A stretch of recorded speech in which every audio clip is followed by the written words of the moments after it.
least we forget. Na vizuri nikaage nikikukumbusha because I hardly forget. Do you remember a mzee called Babu wa Loliondo? That guy from Tanzania? Yeah. Is he still alive? No, he went to be with the Lord. Hizo madawa zake hata zikumsaidia. Oh my God. Lakini nikikumbuka vile tulipanga line matatu za Githurai. You're so mean, Kigagi. Hizo dawa zake hata zikumsaidia. Na unajua ulikuwa uwezi overtake line hapa. Matatu za Naiseku Sako na Githurai. Unaenda kukunywa hicho nini? Concoction hapo na kikombe ya plastic. Na nyinyi nyote mnatumia hiyo kikombe. Helicopters zina park.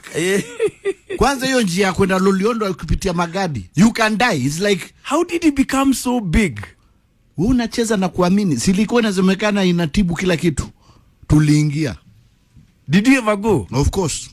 Kuna kitu inaonja vibaya kama hiyo. Hata afadhali mwarobaini. First of all, you're all drinking from the same damn cup. And you're not afraid mtagonjeka. Hata uoni huyo babu si kumuona. What do you mean? Kuna wasaidizi wengi walikuwa pale wasaidizi. So he's not even there? Hakuwa, ilikuwa na koroga unawekewa kwa line because the lines were too long.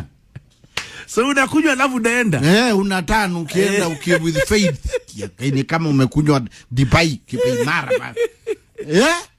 Oh my God. Hiyo kitu ilikuwa inaonja vibaya. I swear we were conned. We've been conned by so many people as Africans. Mpaka barabara ikajengwa ya kwenda Loliondo. I don't know if that town is still there. And where did that guy come from? He's just a mganga. That guy just woke up one day akasema amepewa concussion na Mungu. Then you just need 2 or 3 witnesses. That's it. Na waende town waseme hivyo.